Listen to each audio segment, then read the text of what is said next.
when last we left our hero, Yes. honestly, I have no idea what was going on. He was I on a looked, park bench with Bill Casey, who I've yeah, heard a lot about in between. yes. He was a very real man. Frank Dux is our secret agent, super good kisser, and he is paired up with Bill Casey. But I think I've found my way at the end of what is a 3-chapter prequel series where he takes a break from telling you what he is doing in his quest for whatever that one guy's name was, Fish or whatever. But he is now going back in time and telling us not what, but why is Frank Dux. And that is going to get us to chapter 7, which is training. And now, you've mentioned this before. It's very hard to tell while reading the book when anything is happening.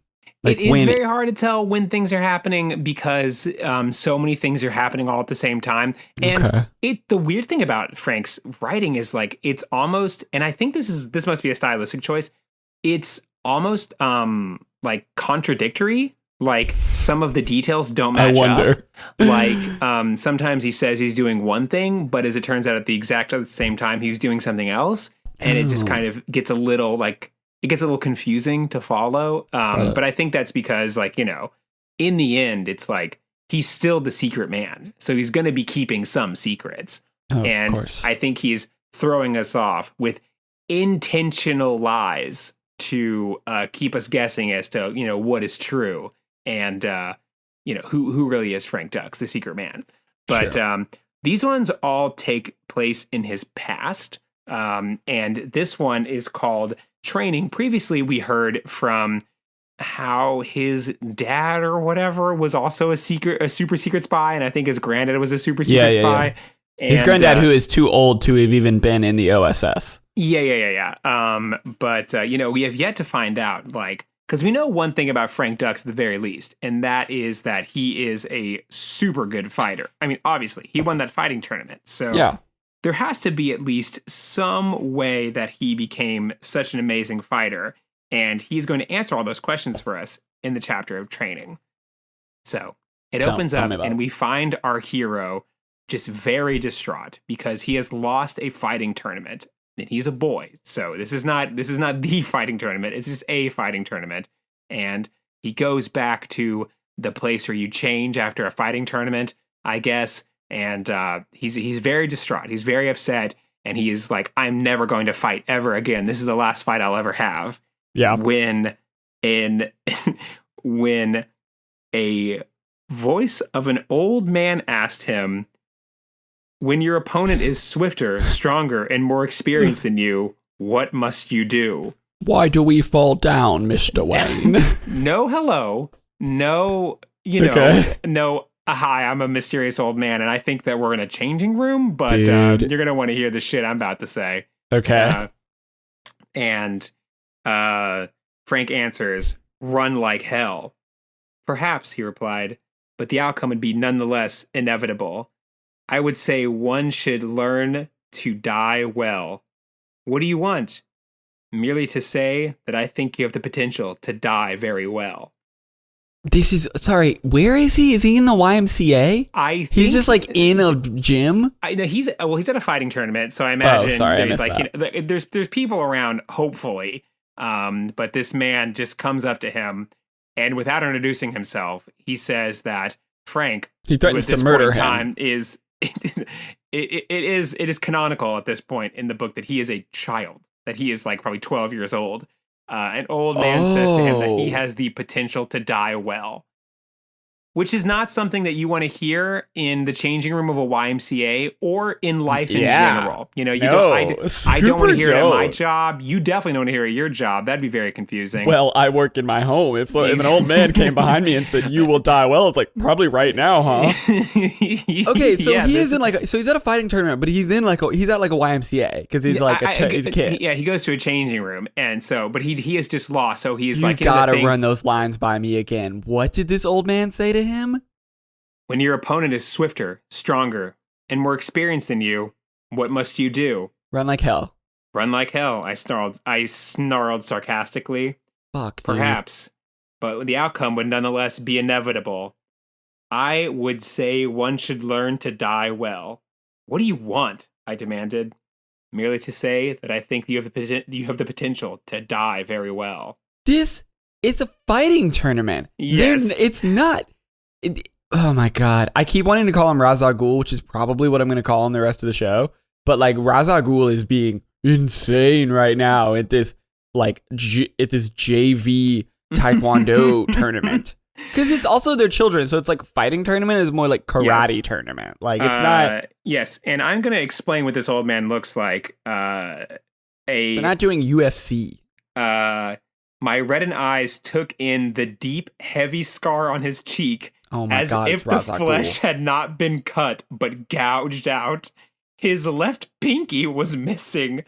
His appearance demanded attention, and something in his manner was intensely compelling. Yakuza. He's missing his pinky. You bet your sweet ass. Yakuza. So, then the man says, dying well is our ultimate accomplishment. I meant what I said as a compliment. You did not give up. You made your opponent breathe very hard for victory. Once again, not something you want to hear. Not a thing that I want to hear. A 12-year-old he needs to go to prison immediately. Immediately go to prison. Just for saying that. So yes, absolutely. Yeah. Hey, we have just entered into the mudroom of this house. We are not even. Yeah, we are. It is going to get much wilder. I've just introduced this guy the way that Frank thought it would be befitting to introduce him. Just be this made up man. Yeah, man. I was at a fighting tournament. This dude walked in and was like, "Hey, you ready to die?" Okay, I'm gonna good at it. I'm gonna put my chips down already. Number one. Oh my God, this is the master. Okay, number one. Okay, yeah. Obviously, he's Yakuza because he's missing his pinky. I got that one. Mm-hmm. He is going to train Frank Dux. And then, number 2, betray Frank Dux, and Frank Dux is going to have to kill him. That actually is a pretty good guess, but okay. I mean, I'm going to get a little farther, and then at the end we can do some coming up on the Secret Man. So their meeting goes such that this old man says that he wants to train Frank Dux because he's such obviously you can tell he's like such a cool looking guy. Yeah. And then Frank asks for how much, and then he says for free because you're such a great pupil that I need you to be trained for free. Just things that if you hear this in your life, all your alarm bells should be going off. Yeah. Not like this dude's probably going to teach me how to be a ninja, huh? Yeah. Which is exactly what he does. He starts training Frank in the art of being a ninja. And this man's name is Tanaka-sama, which you might as well start calling him the master because he is the master. Yeah.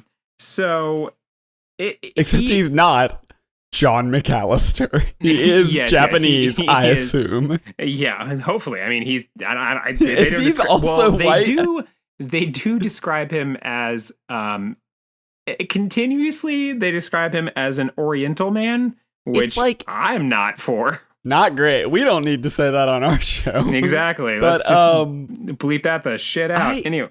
For a made-up man, he's not real. Obviously, he's a completely fictional character, and I am getting more and more surprised that the movie Bloodsport exists. Frank Dux, who I love and can come on the show whenever he wants, is such an obvious liar that, how did this happen? I love it. I'm glad it did. I'm gonna probably watch Bloodsport this weekend. It sounds rad, but anyway. Cool, love it. The master, whose name I already forgot. So yeah, and there's just a lot of really great things that happens. He starts training him. It occupies his entire life. He carries a ball of melted wax to squeeze in order to develop his forearms and finger strength, whatever that means. A ball of melted wax is liquid. Yeah. You're Is right. it a ball of wax or is it melted wax? It says here that it is a ball of melted wax. Yeah, because it fully didn't happen, so I guess it doesn't matter. That he is carrying around a melted bucket candle of wax, and just like squeezing hot wax onto his hands. A bucket of constantly heated liquid wax. And you stopped.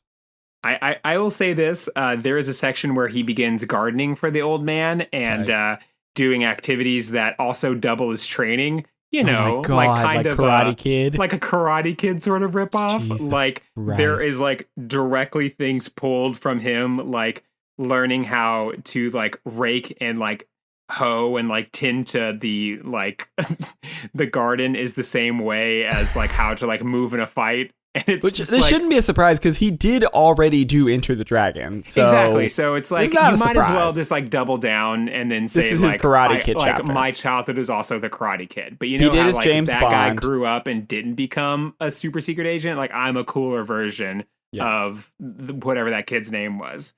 And Daniel. So I don't know his last name. I want to just everything I'm about to tell you, and I'll let you know when it's over. Everything I'm about to tell you happens in the time span of everything happens in the time span of just one page 53 to be exact. So, you're only 53 pages into this only book? 53 pages. You're in chapter 7. You are correct. What? Okay, yes. That's the craziest thing you've said so far. How long is this book? This book is, including pictures, 313 pages. Oh my god! So as I go on, he'll get into more adventures and he'll be able to be more like a serial. But I think he is still he's still leading us into the why of Frank Dux. Okay, and I love it. Yeah, so as we continue, I think I'll be talking more about his adventures and his general things he says happens. But I think this chapter spoke to me in such a big way. Specifically, this page spoke to me in a huge way. Because I kept writing down notes. I like take detailed notes of what I'm reading in this book for this.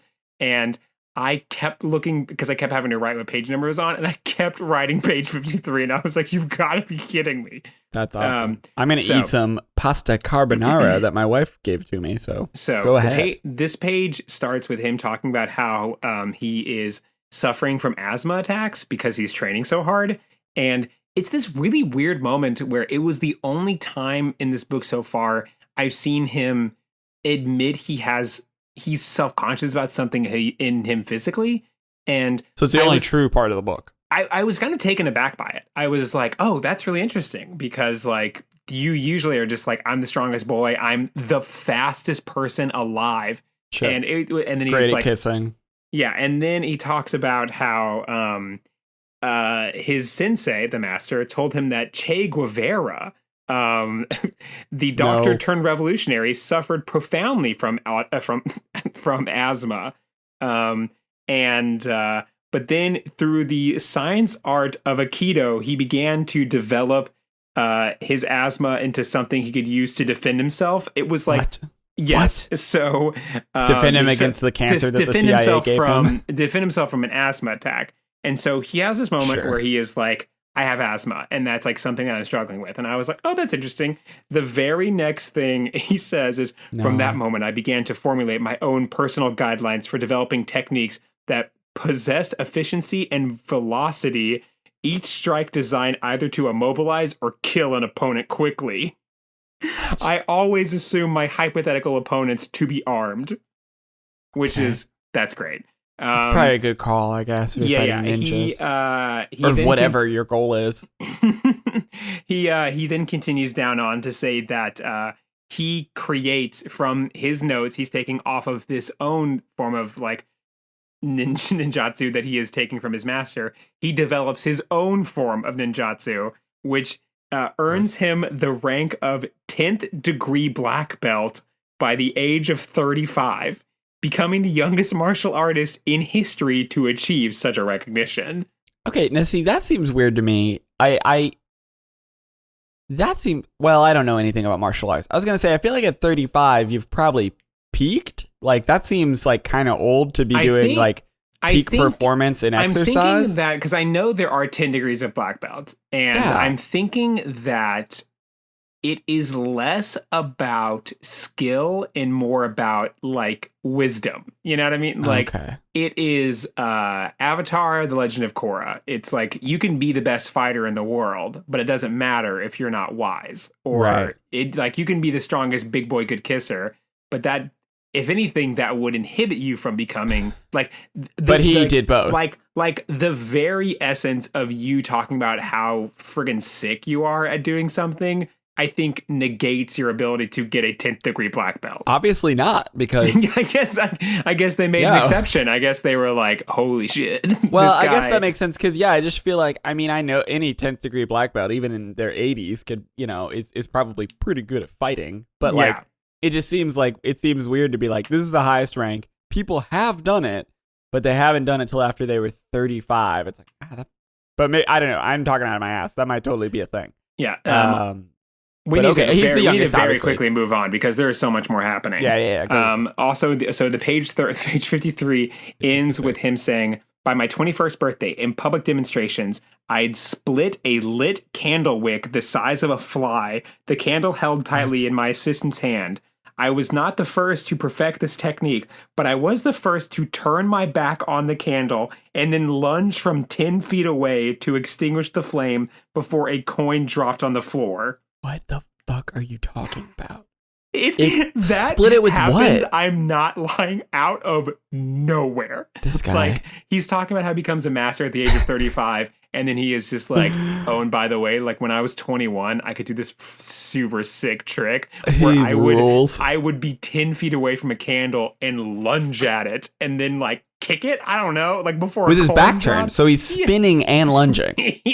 Yeah. Right. Keep that in mind. His back is turned, and then he jumps 10 feet backwards and then does something to a candle wick. I don't really understand what splitting the wick means. Like with a sword, with your hand.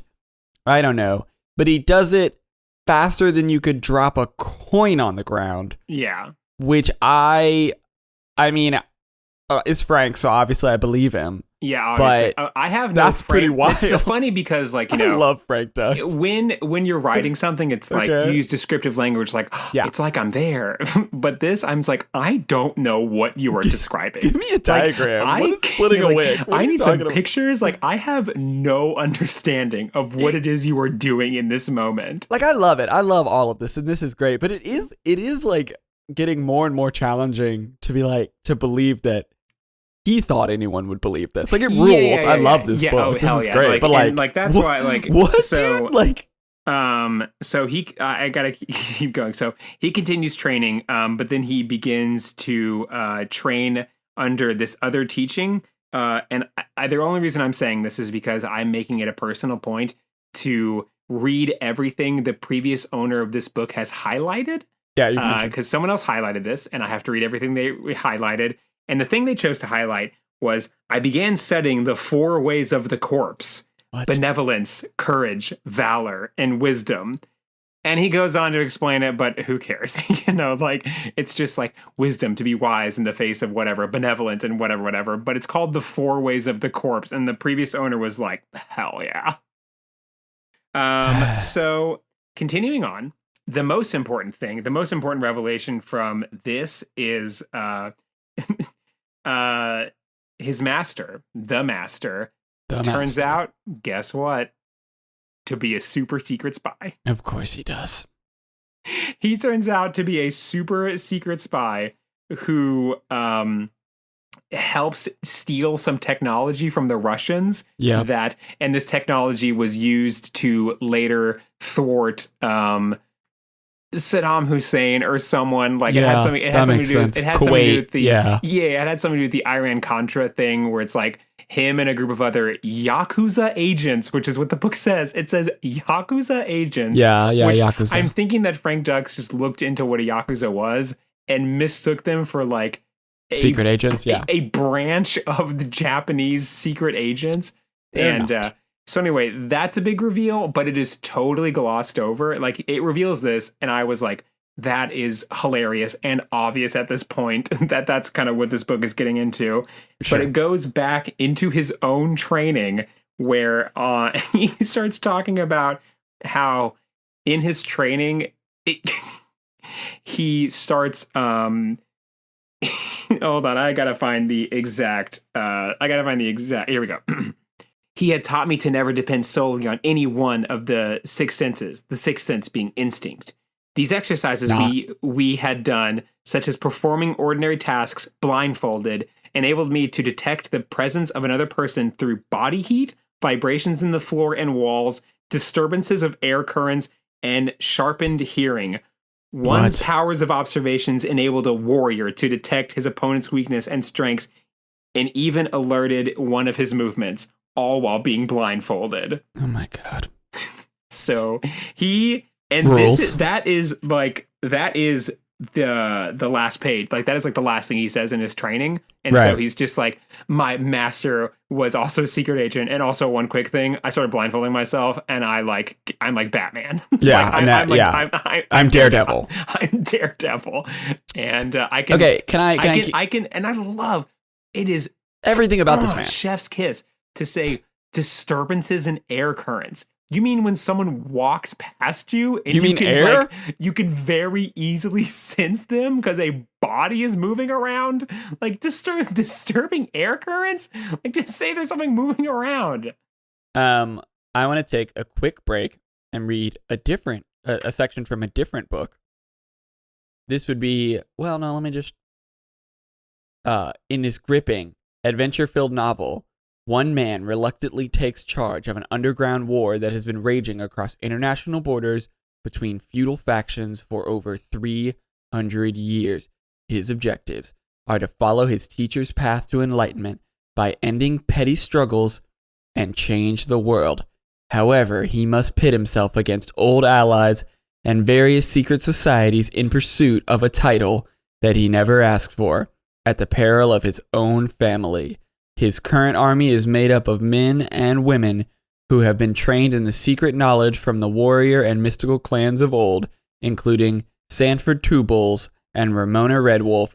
This is, of course, the premise of Shindoshi, the way of the four ways of the corpse, which is the only result when you type in the four ways of the corpse, is this fictional book.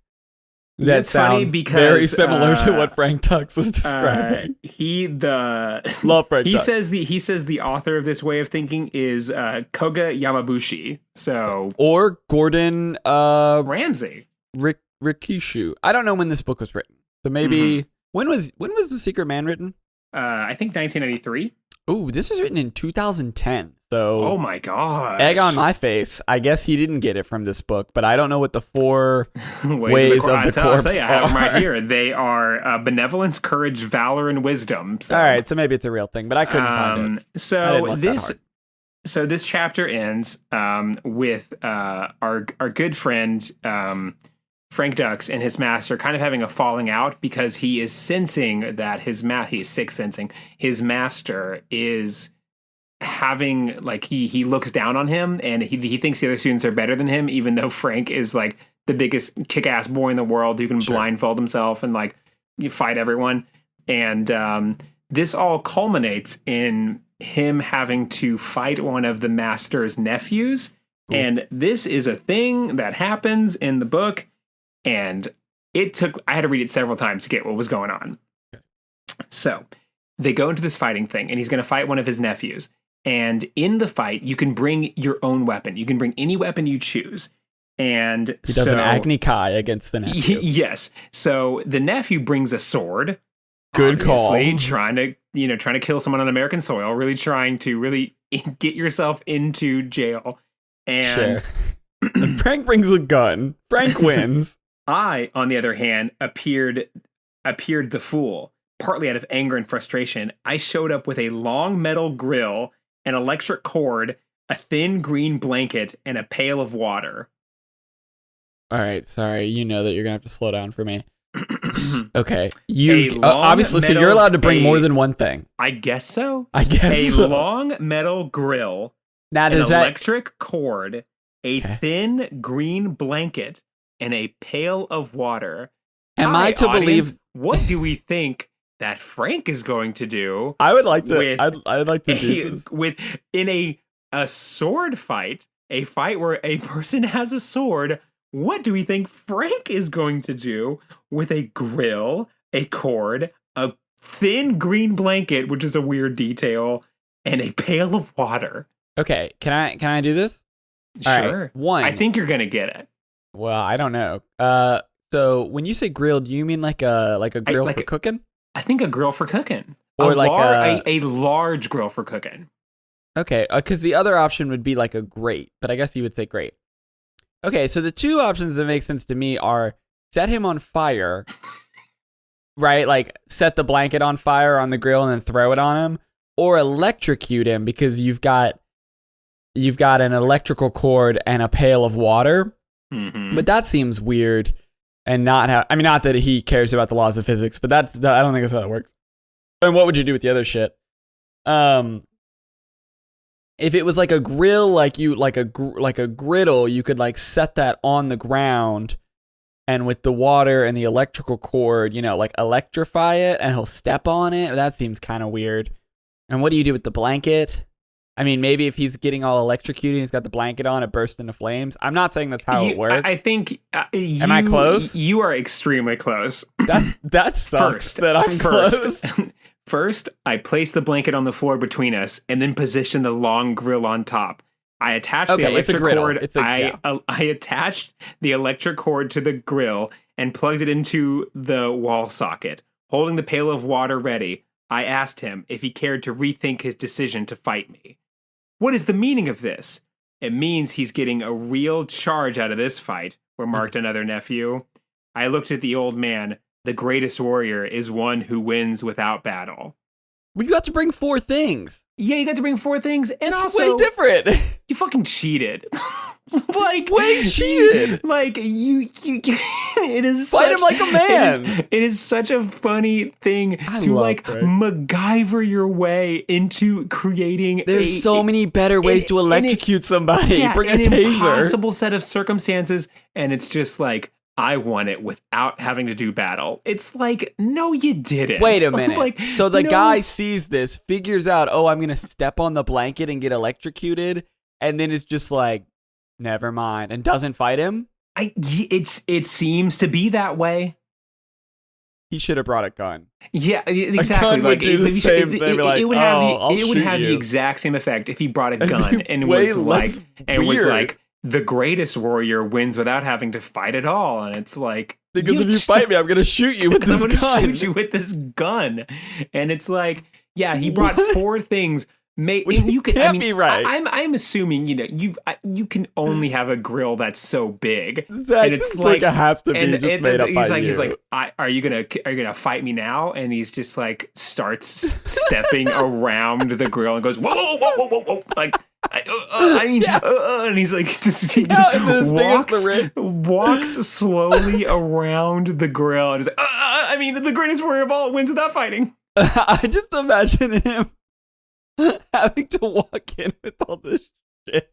And it's just like, good, because there'd be so much stuff in your hands. He's like got it wrapped around and a blanket. He's got a pail of water and then like a grill. And it's like, hey guys, I'm ready for the fight. It's so funny because it's written in this way that makes him seem like the audience would be like, clever Frank. And right, it's not clever at all. For what you need to do, it's like absolutely not clever. You created you brought them is the thing.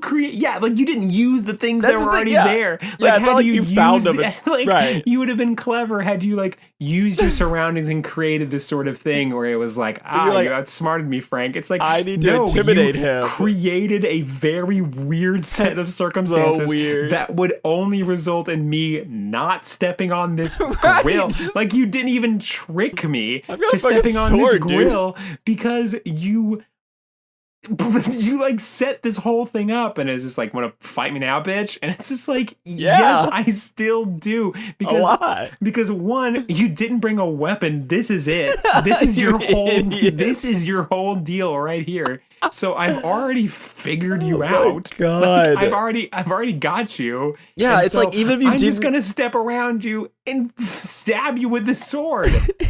And I'm also like a martial arts master. Like, again, if Frank can jump 10 feet from standing backward? Like, surely this dude could jump over a grill. But yeah, like, it's, even if you didn't put together what was happening, if he, like, again, shuffles in with all of his stuff and, like, sets it all on the ground and, like, sets up his little thing and is holding his water, and you didn't even, like, understand what was going on, you would still be like, well, I don't know what this is. I still don't I still don't understand how the blanket is related, but like I'm just not going to step on any of that. I don't know what you're doing, but I'm not just going to walk over here. If you put the cord on the grill, like, it doesn't electrocute it. Like, it doesn't. I think it's plugged in. Didn't you say it was plugged in? He said he plugged it in, but it's like, if I grab an extension cord and I fling the other end of the extension cord onto, like, a metal grill, it doesn't therefore make it electric. Well, I was assuming he plugged it into the grill like it was an electric stovetop, but maybe. But even then, I guess because it's metal. But even then, it's like, you couldn't put water on a grill, like, it's like, it would just sort of, like, get hot. Yeah, and it's like, it just like, it kind of puts out. Well, what it would do is it would short it out, and then, like, maybe trip a breaker, or, like, surge protect. It's not important. But here's the thing. Okay, that shit rules. Frank won this battle in the end because he didn't have to fight at all. So the guy gave up. Presumably because the guy was so confused. And so it doesn't ever explain. And just being like, I'm not going to fight you, man. Like, you clearly have got something going on. Like, just so it's clear. Like, this isn't about the fight anymore. Like, you got something happening. Just so it's clear. But he shuffles all this shit in here. Then it sets it all down. And number one, does not explain how the plan actually works. And number two, does not explain that the person conceded. It's just all implied. Yes. So get this book a Pulitzer Prize. So I'll tell you how it ends. The master is but it's written in such a way of, like, and then everyone clapped, like that sort of thing. Yeah, of course. So then his master tells everyone to go, and he dismisses everyone else from the room, and then he started yelling at Frank Dux, culminating in him saying, "You are not Japanese." Well, got him there. And then the next week came, and I did not know what to do. And all week I had had anger and shame. What difference did it make that I was not born Japanese? Could I help it? And that's the end of the chapter, baby. He got reverse racismed. And I'm assuming that's kind of like, that's the end. I assume that's another true part of the story where, like, he's like a Japan guy, you know, like, he's a white dude who's way into Japan, and, like, kept talking about his kimono and his katana. Mm-hmm. And people were like, hey, don't say it like that. You're not Japanese. And, like, he just got real butthurt about it, and then turned that one real... he wrote this entire chapter as, like, one big fuck you to this guy. That actually happened to him, where he was just being, like, kind of offensive. Mm-hmm. And then he was all, like... he recontextualized it in his own brain to make it to where he was, like... It was reverse racism. They just don't get me because I'm so heroic. Yeah, exactly. He kept calling a Japanese guy a new sensei, and they were just like, "This sucks. You suck. Don't do this. You're not Japanese, and also I'm not your sensei." And, this is a strip mall. Calm down. Yeah, even if this is a Cheddar's, please leave. Even if you were Japanese, this would be incredibly weird. Yes. And then he actually just wrote it into the book. As the this master. Thing where his master didn't get his totally sick and cool and very good idea. Yeah. But yeah, so that's the end of his training, and what's going to happen in the future with Frank Dux? Who knows? But this is the end of us going back into his past, and the next chapter, which I will give you a little teaser of, is called The KGB in Hollywood. Yes. And it's exactly what it sounds like. Okay, so it's very late at night. We're not done. We're coming back for just a second, because me and Zach kept talking after the call ended, and there's one thing that we kept talking about Frank Dux, obviously, and the blanket thing, and one thing I just have to say that has just occurred to me. So we were talking about what parts of the story is true, right? And Zach was saying that because the thing about the blanket is so bitter that it's probably true. And something occurred to me. Zach, he doesn't say how the fight ended. He said the way to win is not to fight at all. What was tripping me up is like, this cannot be true. Because if someone walked into a dojo with all this shit under their arms and was like, I'm going to electrocute this guy to death, they wouldn't let him fight. Yeah. Is there a chance that this story is true? And then he was like, okay, I'm ready. And they're like, fucking no. And they didn't let him fight, which is why he doesn't mention how it ends. He just says, I won because I didn't have to fight at all. Because they immediately went, no, you fucking bozo. But he cut all that shit out. He cut all the part out where they were like, no, you can't. And that's as I was saying to Sam, that's the reason why I think of all the things in this, I think this is true. Because the way it is written is such that like it has, and I like it's through a lot of tone that I didn't get into when I was reading it, but like there is such a tone of like venom and hatred and like this like in parentheses sort of vibe where he's like, and no one liked my cool idea. Well, I'll show them. Right. I'll put it in a book because I'm a movie star now. And then we'll see. They're going to talk about how cool my idea was, and that'll show them. I think he might have really done it only because it is super weird in a fit because it's a fiction. Yeah, and it's like weird and to like not mention that you it's won. not cool at all. It's not cool. It's not like it's super not lame. The thing where he said he put bombs in his boots. It's not. There's no cool way to bring all this stuff in. It's not cool. It's not clever, and it's just at all. And yeah, you're right. And Very he didn't say how he won. He just talked about. And then he talked about how he dropped a real cool guy line, which he definitely didn't do at the time. For sure. And then his master was like, "You're not Japanese," and those two events have got to be. Those two events are months apart. That was not the same day. Unrelated to one another, but those happened.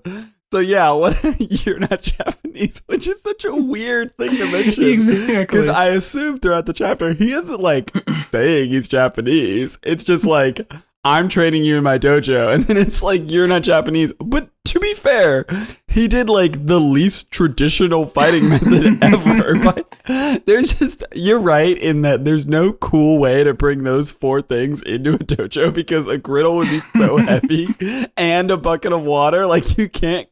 So it's so lame that I think it might have actually been true that he did that and that he just got immediately disqualified. I am thinking that like within that chapter, there's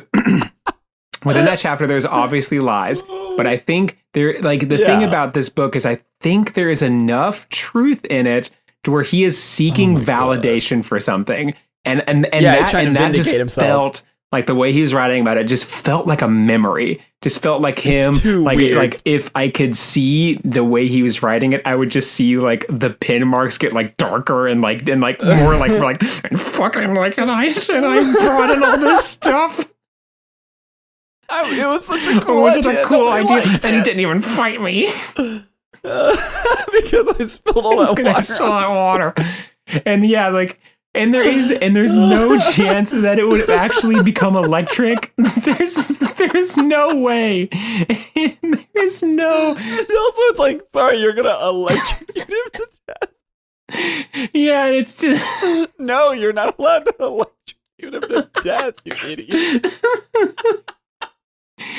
And like when he says he brought in a sword, like I just imagine it wasn't a real sword. It was like one of those training swords, like a wooden one.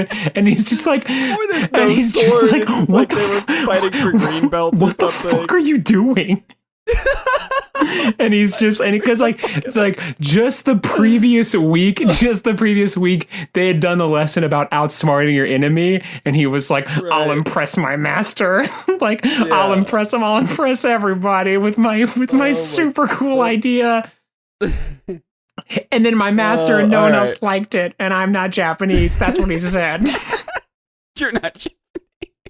That's so funny. Because it sounds like in the context of the book, it has nothing to do with what he was saying. So it's definitely an unrelated story from a different person that he's mad at for something that I'm sure Frank Dux was in the wrong about. Like, I'm 100% sure he was wrong. Yeah. Oh boy. Okay, I have to. All right, now the show. All right. Yeah, see you bye forever.